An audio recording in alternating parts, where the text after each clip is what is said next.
从《鸿雁于飞》这首歌，我们可以窥探到什么？你们想到了吗？曾经的西域浪子，现在已经进化成一位可包罗万象的文化巨匠、音乐巨匠了。而且这种进化被亿万人见证和认可。他就是刀郎。刀郎先生早期以新疆民族文化为根基，将维吾尔族音乐元素与流行音乐结合，形成了独特的西域情歌风格。在编曲上，大胆使用矮基克、坦博尔等传统维吾尔族乐器，与电子乐器、摇滚节奏结合。例如，吐鲁番的葡萄熟了中，矮基克与贝斯的对话，开创了民族音乐流行化的先河。他长期在新疆各地采风，并将采风的成果融入到了艾利夫与塞乃姆等作品，形成了民歌遗风加现代编曲的范式。近些年，他在苏州隐居期间，将平坦轮指技法融入豆口盒子，并尝试蒙古呼麦与电子音效的混搭，如朱尔，形成水平诗诗西域风与垂直抒情江南风的交叉美学。如今，鸿雁于飞的出现，很可能预示着刀郎老师接下来将以《诗经》为灵感来源，延续他对古典文学的深度挖掘。这种蜕变不仅是个体艺术生命的升华，更标志着中华流行音乐开始摆脱对西方范式的依赖，转向本土文化深度融合的创作性变化。在新疆居然有一个从东北迁移过来的民族，今年已经是他们迁徙在这里的第259周年了。今天我们就来到了新疆察布查尔锡伯古城，他们到底为什么千里迢迢迁徙到新疆？背后有怎么样的故事呢？我们一起去深入了解一下吧。现在我们来到了锡伯古城，并且邀请了察布查尔的美女小姐姐麦迪娜给我们讲解一下这伟大的历史。大家好，我是麦迪娜。现在让我们走进锡伯族西迁历史博物馆看看吧。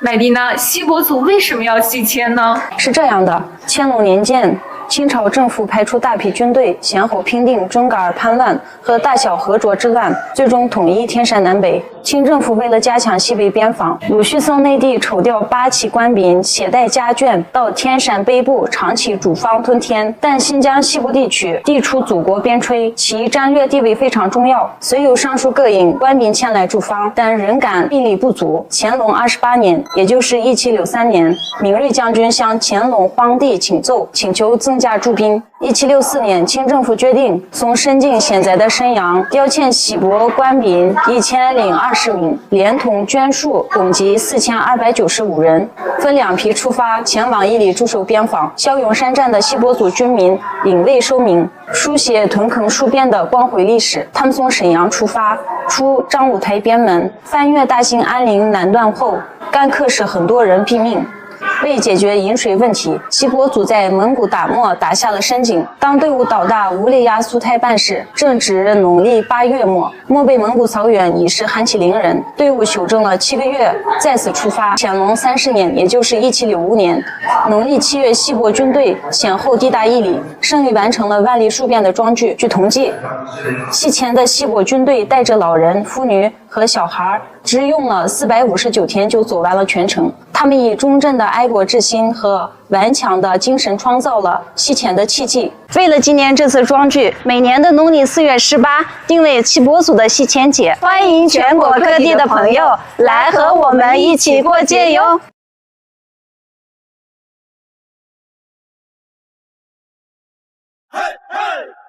那个地方山水美，景色千有千，最美丽的山水就在西。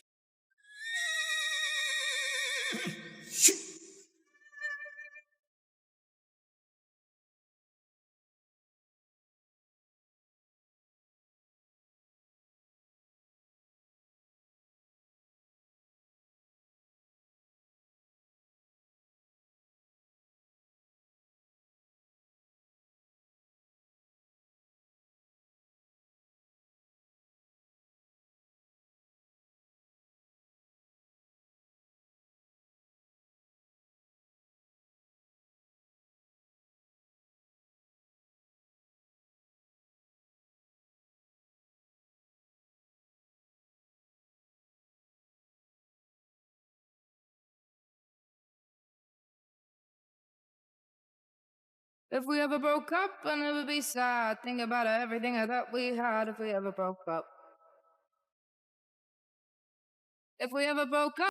家来新疆最想看的肯定有胡杨，但我很早跟大家说过，10月初的胡杨不是最佳观赏期。胡杨到底什么时候好看？就是现在。现在的胡杨才全部变成金黄色，沿着南疆的塔里木河流域，两岸全都是胡杨。现在有多少朋友还在新疆？有多少朋友已经回家了？胡杨分为水胡杨、戈壁胡杨和沙漠胡杨。每年10月初开始，叶子就陆续变黄，到了11月就会完全金黄，也是最佳观赏期。所以大家来新疆，我最推荐的是6月跟11月。6月可以看最美的草原，11月就可以看到美丽的胡杨，而且这2个月是淡季，性价比很高。朋友们，要不要再来一次？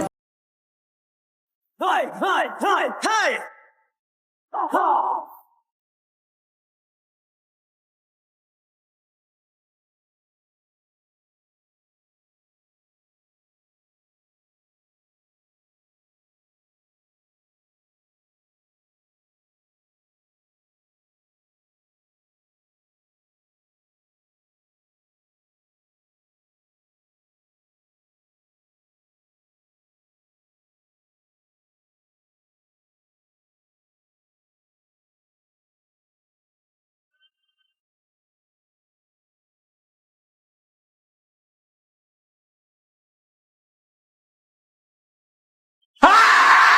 这里被称为中国箭乡，他们射箭真的那么厉害吗？今天是他们1年1度的射箭比赛，走，我们一起去看看。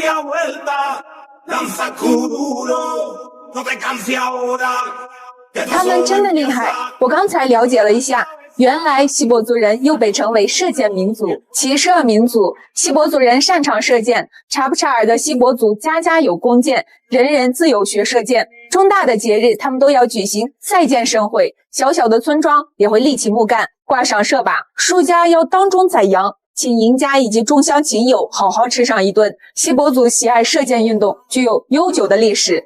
锡伯族男孩一落地就有弓，锡伯族男女几乎人人都会射箭，这源于他们先祖的生活方式。锡伯族的先祖是东户系的托跋部，早在东汉以前，他们活动在大兴安岭北端，以畜牧迁徙、狩猎为业，因此锡伯族与弓箭有着深厚的历史渊源，甚至于弓箭上寄托着对祖先的崇拜与信仰。清朝将锡伯族编入八旗，锡伯人的射箭技能变成了保家卫国的利器。现在弓箭不再是之前的作用，但锡伯儿女仍然用弓箭在为国争光。据悉，在2008年北京奥运会上，中国男子射箭队获得团体铜牌，其中队员薛海峰就是从察布查尔走出来的锡伯族青年。男子射箭队的总教练郭美珍也是察布查尔的锡伯族。好啦，我不说了，我要去学射箭啦，拜拜。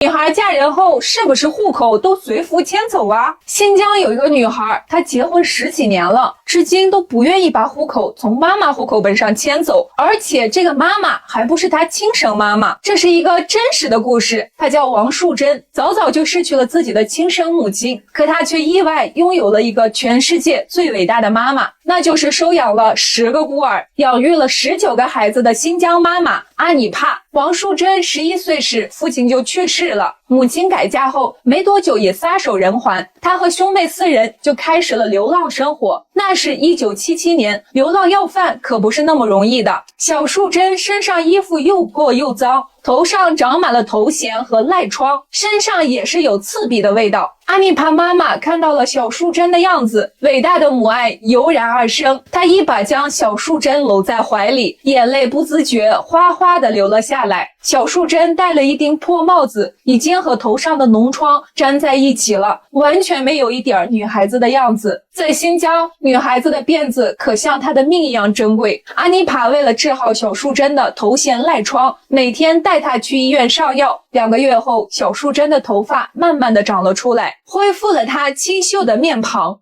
头发长出来了，孩子，我真的长出来了。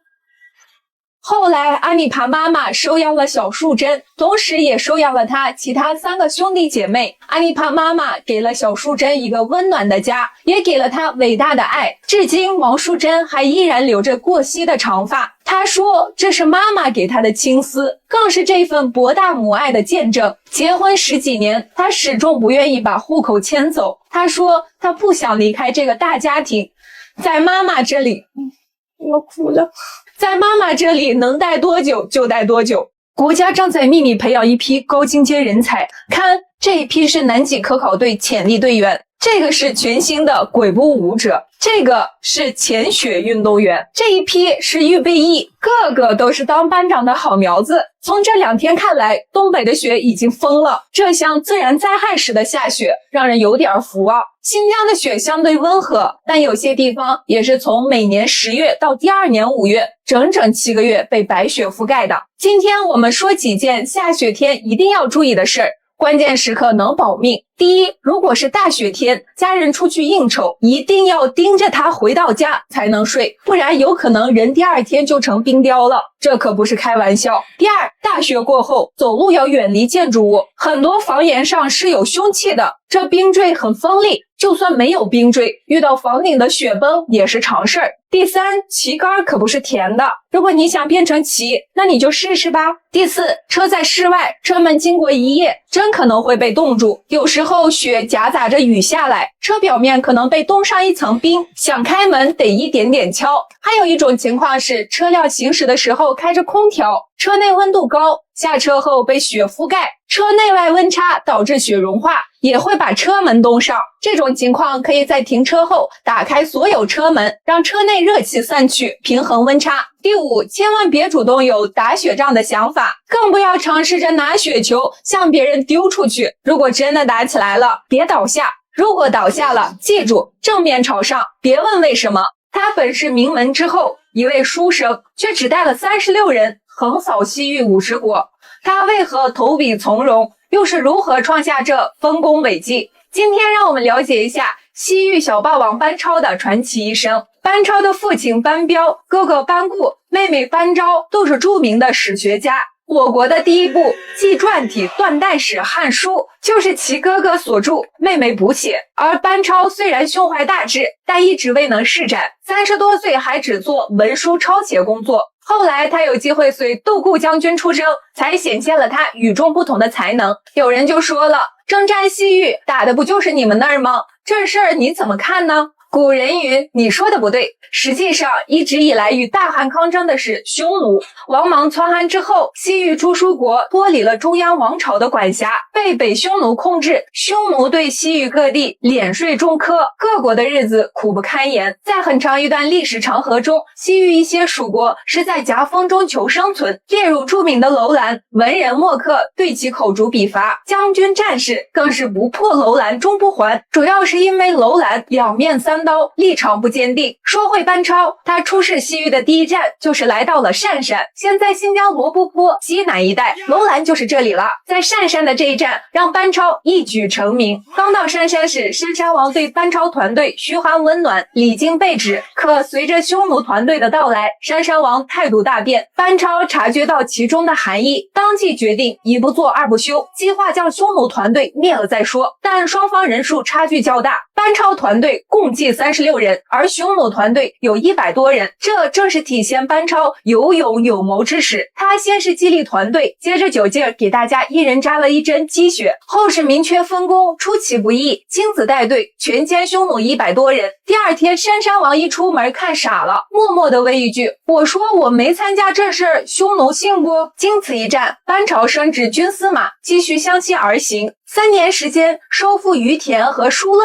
又用后半生30年时间陆续收复了西域40余国。这是时隔60年之后，大汉再次恢复对西域的统治，班超因此被封为丁远侯。他实现了汉武帝都没实现的端匈奴之弊、招中国之业的梦想。大阪城不仅有大又圆的西瓜和大辫子的姑娘，还有中国第一个大型风电场，这里风能的年蕴藏量251千瓦时，如果全部转换为电能，可以点亮全世界30分钟。这里就是新疆乌鲁木齐达坂城风区，每年6级大风的天气有200多天，可安装风机面积1500平方公里。1989年10月，丹麦赠送风机并网发电，中国第一个大型风电场在达坂城诞生。升。10年后，国产风机问世，又一个10年，中国风电装机量超过美国，跃居世界第一。中国6.7兆瓦的风机满负荷状态下发电，1个小时可供一辆新能源汽车绕地球赤道1圈，可供一个家庭用电5年。目前大阪城风力发电站的风车全有电脑控制，风力在3到8级之间，发电机就会正常工作。如果风力小于3级或大于8级，发电机就会自动停转，以防机器损坏。截止2023年7月18日，发电站有200台巨大的发电风车组成，年发电量为1800万瓦。风车脚下则是茫茫无际的戈壁滩，景色十分壮观，深受摄影爱好者的喜爱。有机会来看看新疆不一样的景色吧。我国现在还有唯一一支在编的民兵骑兵连，就在新疆拜城县老虎台。先看看位置，这里依靠在天山南侧，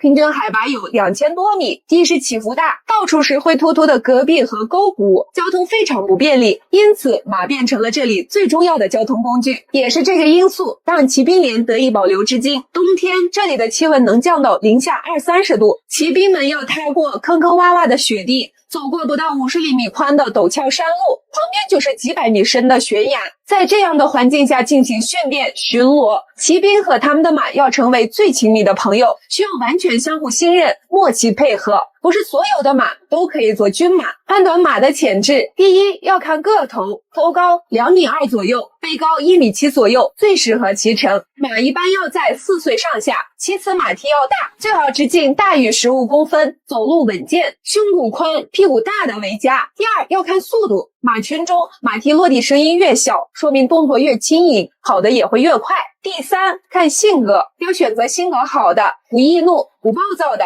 可以围着它前后绕圈儿，不咬人不踢人的性格会比较好。严格的筛选后，还需要严格的训练，他们需要有耐力、勇敢、坚韧，还需要学会卧倒技能，这样他们才能成为合格的军马。老虎台骑兵连是1964年成立的，他们已经在这片土地守护了50多年了。马上冬天要来了，也是他们条件最艰苦的阶段要来了，让我们一起为守护祖国边陲的100余名骑士和100余匹军马点赞致敬。和田玉到底怎么造假？今天我给你讲讲。首先，和田玉这个定义其实就容易让人混淆。和田原本是新疆的地名，我前几天拍的鱼龙喀什河就是出产和田玉的地方，因为这里产的白玉从硬度、油性、润度都是相对最好的，因此闻名于世。但现在鉴定证书上写的和田玉是根据成分来确定的，只要透闪石和阳漆石成分达到标准，就可以叫和田玉，和产区没有关系了。所以不是新疆产的玉，甚至国外产的都可以叫和田玉。不同的产区品质自然也参差不齐了，但最好的还是新疆和田的。和田玉主要分为山料、山流水、籽料、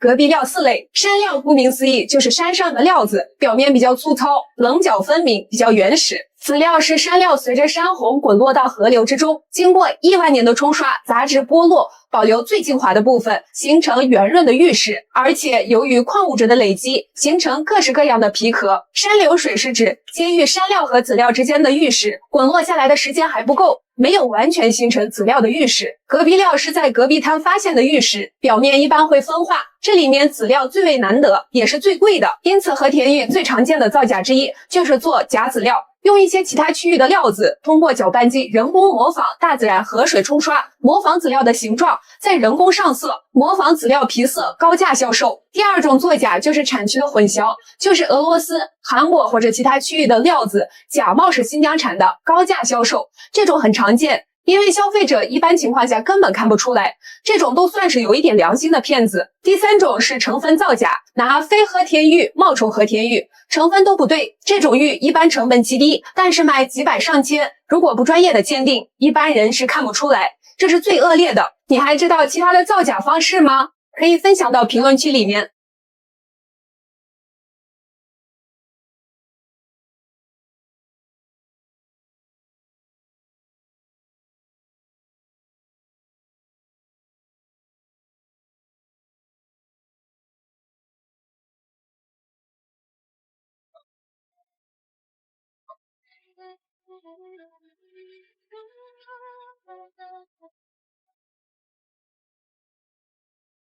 哦，哇，快，过来，这是不是玉呀？在新疆的这条河，据说可以捡到价值几十万的石头，被誉为中国最昂贵的河。相信大家之前多多少少应该看过一些挖玉的视频或直播。我现在就在玉龙喀什河出产和田玉的地方，我们今天来试试到底能不能挖到玉。走！玉龙喀什河也叫白玉河，起源于昆仑山脉。冰山雪水融化形成，玉是经过亿万年的河道冲刷才形成的，所以它是一个相对有限的资源。中国人自古以来都是对玉情有独钟，叫君子得如玉，讲做人要像玉石一样温润、谦虚、内秀。还有大学中有一句话叫有匪君子，如切如磋，如琢如磨。讲人要想成器，就要像玉石一样雕琢自己，修炼自己。哎，看这儿。这应该是羊角，这也带回去，揣不进去。哦，快来！这是不是玉？我真的挖到了！哎，快看，这还是雕刻好的，我连工钱都省了。这串链子的孔都现成的，省不少钱。再挖挖看还有什么？这书我都挖出来了，又剩200。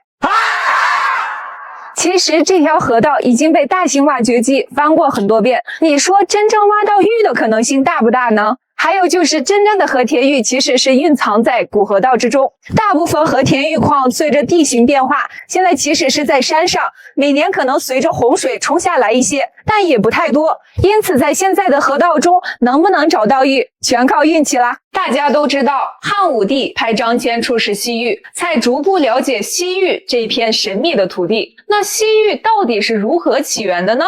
据说和一个神秘的女人有关。今天我们刨根问底的了解一下，故事要从很久以前讲起。在母系氏族社会，一位女神主宰着昆仑山，这里也被称为女儿国。在我国历史记载中，西域有2个女儿国。有一种说法，主宰女儿国的人就是神话传说中的西王母。西王母住在昆仑山，最早的形象是人的样子，但有一条豹子一样的长尾巴，长着老虎的牙齿，和我们在电视剧里面看的可不太一样。《山海经》中记载，西王母住在昆仑之丘，但这里的昆仑和现在的新疆昆仑山并不一样，这是传说中的仙山。现在的昆仑山是汉武帝根据了解到的西域传说而命名的，但张骞出使西域并没有见到传说中的西王母。不过西王母的故事却逐步走进了中原地区，她的形象也越来越具体。有人认为西王母是玉皇大帝的妻子，这是没有根据的。大家记忆最深刻的可能是她的瑶池、蟠桃园，还有就是她阻挠牛郎织女的婚事，成了一个大反派。这些故事都是虚无缥缈的，真正有记载的是晋朝时期《穆天子传》中记载了周穆王游昆仑，遇见西王母。周穆王自洛阳出发，渡漳水，折而向西，沿黄河而上，过燕然山，这是现在蒙古国的杭爱山，之后又过乐都，就是现在的青海，最终见到了西王母。他受到了隆重接待，双方一见如故，互换了礼物。据说周穆王还吃了蟠桃，根据记载，他最终活了105岁，这在周朝那是相当高寿了。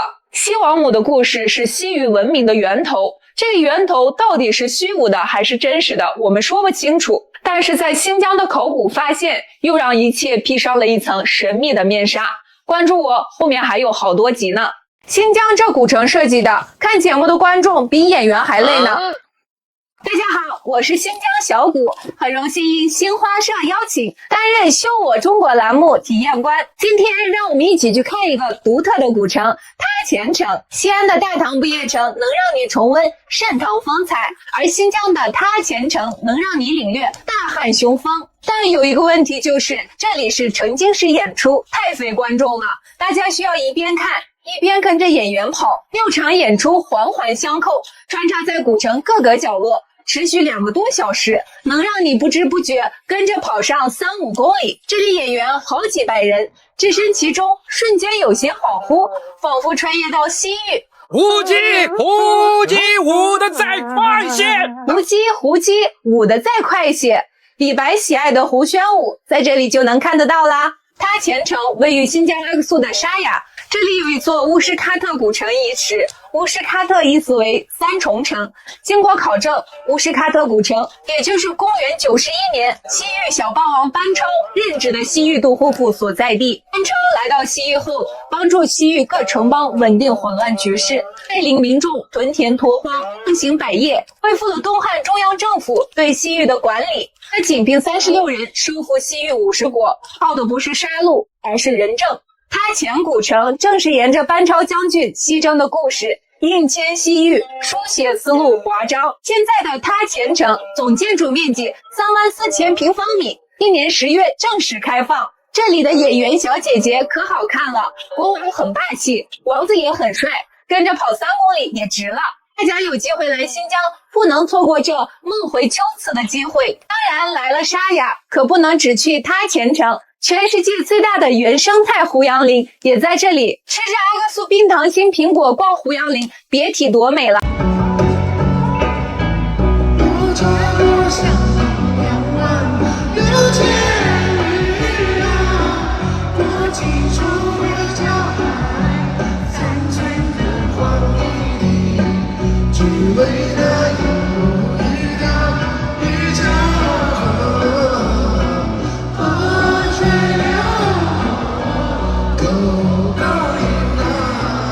一条500多公里的山路能被称为中国最美公路，一天看4季，实力不同天，这句形容它一点都不夸张，那就是大名鼎鼎的独库公路。但最近刚刚开放，独库公路就会偶尔变成堵库公路，一方面是车辆太多，另一方面是总有一些不遵守交通规则的车辆逆行，道路狭窄，一堵死就很难疏解，希望交管部门严查严罚。另一方面也希望所有车辆遵守交通规则，安全行驶，欲速则不达。不过来新疆自驾的朋友也不用担心，被称为小独库的伊昭公路于6月26号就正式开放了。伊昭公路北起伊宁，途径察布查尔，翻越吴孙山至昭肃，每年只开放3个月，比独库公路开放时间还短。它是继独库公路之后又一条纵穿天山山脉的公路，由于海拔跟地形地势的变化，造就了它绝美的风景。沿途你能看到雪山、林海、峡谷、草原、油菜花海，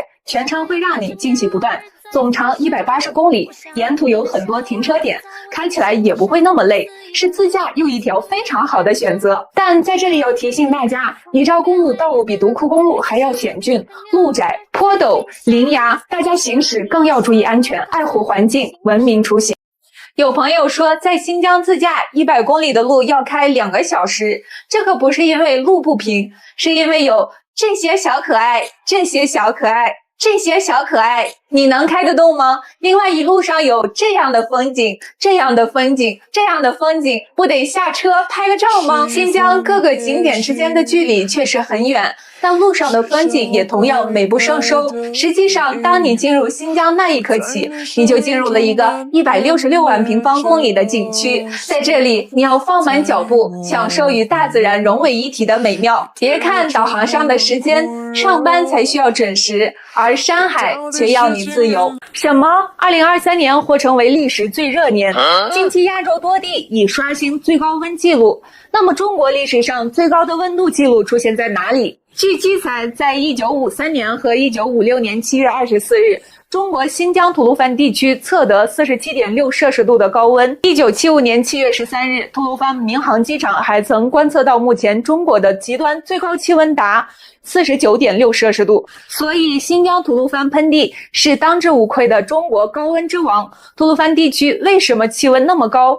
那就要从很久之前讲起来了。家里的老人可能知道，话说当年孙悟空大闹天宫，被太上老君关在八卦炉里炼成火焰金睛，孙悟空踢倒八卦炉，炉砖掉落人间，化作火焰山。从此这里寸草难生，无春无秋，四季节热。这火焰山就位于新疆吐鲁番。别急，科学的咱也有。吐鲁番盆地深居内陆，雨水稀少，致使天空经常无云。太阳光的热量在抵达地面之前很少损耗，日照时间又长，加上吐鲁番本身又是天山之中的一个闭塞的盆地，当盆地空气受热上升后，外来的气流便下沉补充，由于绝热增温的作用，形成了焚风，当地群众称之为干热风，特别灼热，也起到了加热的作用。因此导致吐鲁番特别的热，高温虽然难以忍受，但吐鲁番独特的气候造就了葡萄的理想生长环境，使葡萄能够快速成长并积攒糖分。这里的葡萄果肉细腻，汁水丰富，甜中带酸，香气浓郁，产量几乎占全国 50%， 被称为中国葡萄之乡。怎么说着说着就想到吃了呢？言归正传，接下来大家猜一猜吧，今年夏天最高气温是多少度呢？这里是卡西。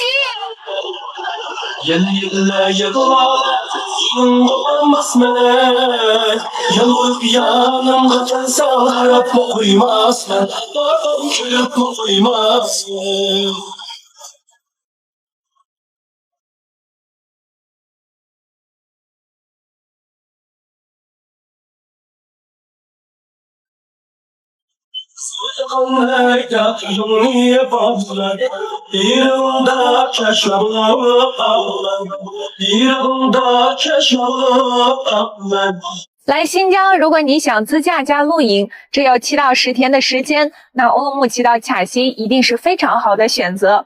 为什么这么说呢？我给大家3个理由和3条路线。理由1，卡西拥有巍峨的雪山、高山牧场、空中草原、河谷、森林等等自然风光，可以说该有的美景卡西都有。理由2，卡西拥有非常完善的露营配套设施，而且基本都是免费的，30元门票价格也是很亲民。这里自驾是非铺装路面，虽然土有点大，但走进大自然，咱要的就是一个与众不同。大家可以看我另一期卡西详细攻略。理由3，乌鲁木齐前往卡西的路上，无论你走进哪一条路线，沿途都是神级风景等着你，绝对不会让你失望。3个线路，我个人最推荐的第一条大美路线，走独库公路。据悉，独库公路今年6月18日正式通车，从乌鲁木齐出发，走连活高速到奎屯，向南进入独库公路。独库公路被称为此生必走的公路，这是一条纵贯天山脊梁的景观大道，沿途景色波澜壮阔，一条路就能感受四季变化，500多公里的天然风光长卷，时时有惊喜，处处皆风景。到敦纳高速向西，一路抵达拱流线，在拱流线可以吃美食，看看湖底泉灯光秀，休整一下就可以直达卡西了。全程建议走2天。第2条小美路线，独库公路不开放的情况下，可以走这一条路线。乌鲁木齐出发，导航硫磺沟，走省道101，沿着天山山路一直向西，到巴音沟就能连通独库公路了。这条路上你能看到红山、五彩山、雅丹地貌、大峡谷等等，沿途有很多停车点可以拍照。到独山子走连活高速向西，沿途中你会经过大西洋最后一滴眼泪赛里木湖，中国最土豪的国子沟大桥，随后抵达伊宁或者是察布查尔锡伯古城，感受一下锡伯族民俗风情，后前往拱流，抵达卡西。第3条最快的路线，跟着导航走，一路高速，后半程和小美路线一样，无论怎么走，你都会发现历经山河，卡西值得。我现在在世界上现存最大的八卦城中心，城中真的没有红绿灯，这里就是新疆伊犁的特克斯八卦城。它以我所在的八卦文化广场为原点，向外辐射8条主街道，4层环路，大部分路口都是依托一个小转盘引流，从而实现了主城区没有红绿灯也能四通八达。但是向外围辐射的道路还是可以看得到红绿灯的。特克斯城市内部到处都是易经八卦城的文化符号，八卦文化广场、八卦摩天轮、易经文化园等等，街道的名字也都是用八卦命名的。如果你喜欢易经，那一定要找机会来这里看看。特克斯的魅力还不仅仅是它的文化地域，特克斯还拥有草原之王卡拉峻、原始部落琼库什台、阿克达斯姑娘峰等一众神级景区。去这些地方，特克斯是最好的落脚点。特克斯城内酒店、民宿选择性很多，夜市也是非常热闹。现在还新开了一个国潮风布业城。另外，围绕着这8条主干道，正在建设不同风格的福院，目前已经建设完成3座，每天都会有不同风格的表演，也是非常有特色的。快安排行程来玩吧！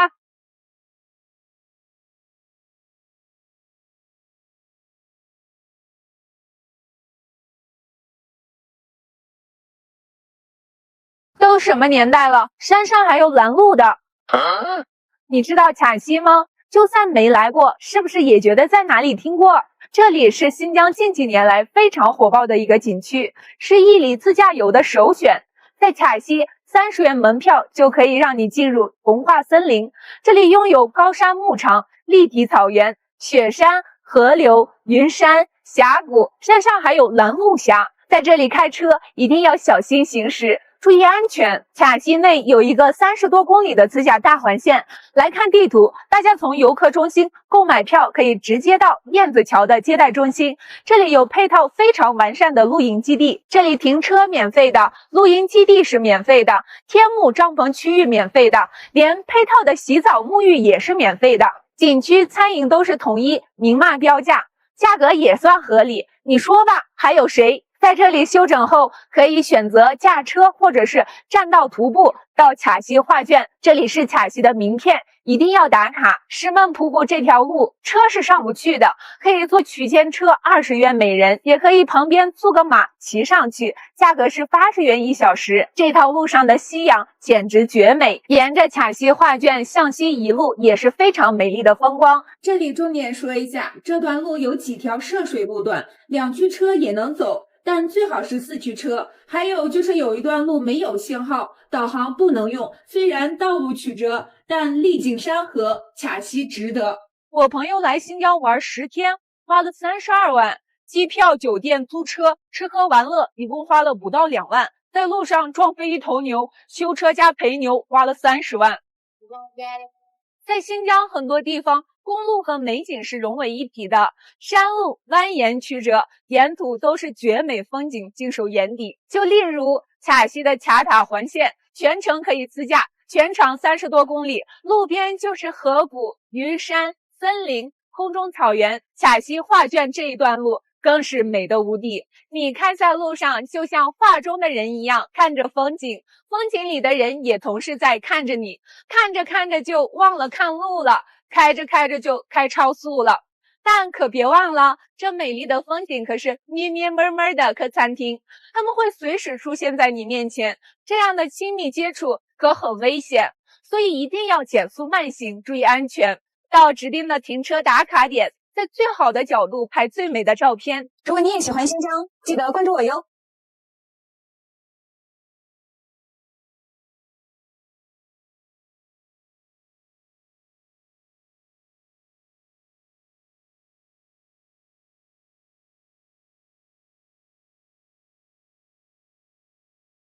您知道彭加木吗？我国著名生物化学家。1980年，他在罗布泊神秘失踪，至今仍未找到他的遗骸。关于彭加木的失踪，网上流传了许多版本。关于双鱼玉佩的故事更是神乎其神，但实际上彭加木是我国第一代找假人，在新中国成立之初，寻找假盐的工作就已经迅速展开。然而，除了柴达木等地发现一些假盐矿以外，再无突破。直到1964年，39岁的彭加木第一次来到罗布泊外围考察，他惊喜地发现，流入罗布泊的孔雀河、车尔称河和塔利木河这3条河流中，钾含量都是异常高的。他们每年都会把大量的钾元素流入到罗布泊。根据一系列复杂的计算，他得出了一个惊天的结论：罗布泊内每年聚集的钾可能有75万吨。他立马向国家打了报告，申请进一步进入深处考察。在此后不久，中国第一颗遥感卫星东方红1号成功发射。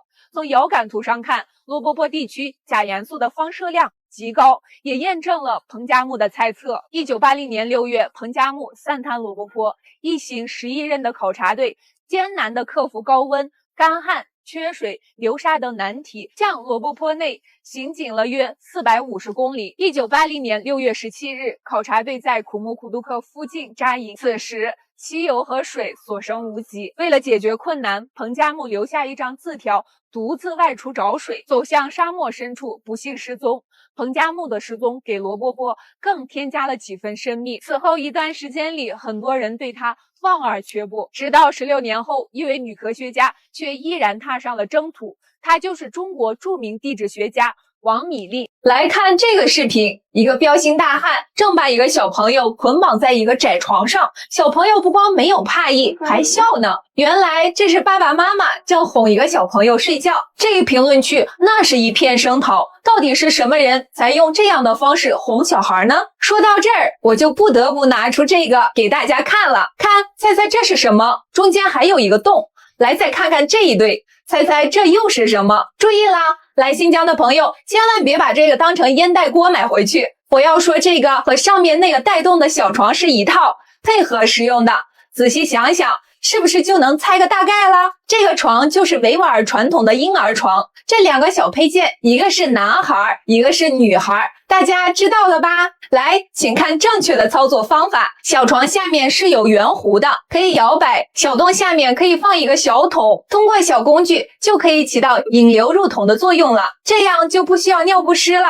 宝宝也能睡得更踏实。为了小宝宝睡得更舒服，要在上面铺一个带动的褥子，然后把小宝宝放床上，再绑上比较宽的绑带，哄小宝宝睡觉。这个是小宝宝40天的时候才会使用，还会举行摇篮礼。我小时候就是这样被绑着咬大的。目前来看，身心健康，现在也还有人在使用。有人认为这样宝宝会很难受，而且有些心理学者认为这样会让宝宝在潜意识里压制自己的个性，但也有人认为这样会让宝宝包裹紧实，睡觉不容易受到惊吓，还能解放妈妈。曾仕强教授曾说过，中国的小孩一出生就把他包得紧紧的，西方的小孩一出生就给他穿得宽松宽松。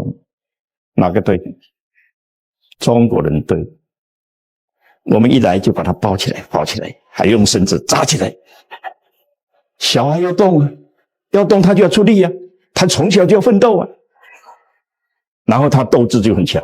大家怎么看这个问题呢？但注意了，不管什么观点，要尊重每个人的习俗，可别太激动哦。这位曾火遍全网的党徽大叔，代表了一个世代守护边疆的民族，那就是柯尔克孜族。他们聚集在我国的帕米尔高原之上，守护着祖国的边境安全。党徽大叔的名字叫阿布杜贾帕尔蒙德，自1999年至今，已经在木屐乡做了14年的守边员。2021年在新疆，一群游客的车深陷泥潭，就在此时，2位当地大叔上前帮忙，毫不犹豫地站在泥潭中推车，伸手往冰冷的泥水里塞石头，最终车辆脱困。大叔的汉语说得不太好，游客还以为他要索取报酬，大家纷纷要拿钱给大叔。这时大叔才意识到，随后做了一个让大家都震撼的举动，他骄傲地露出他党员徽章，这一刻他的眼神多么的坚定。在这之后，网友给他一个亲切的称呼，叫党徽大叔。后来当记者问大叔有什么愿望，他的愿望居然是能来到北京看升国旗。最终他穿越了4000多公里，来了一趟圆梦之旅，站在天安门广场注视着国旗缓缓升起。大叔的内心激动无比，眼里泛起了泪花。他的家国情怀是多么的纯粹呀！柯尔克孜族是古老的游牧民族，他们善于骑马，戴着毡帽，住着毡房，他们每个毡房都是一个哨所，每一位牧民都是一位哨兵。柯尔克孜族也是全国可以合法猎鹰的民族，他们的驯鹰习俗是国家级非物质文化遗产之一。大家有机会来新疆，可以过来体验一下。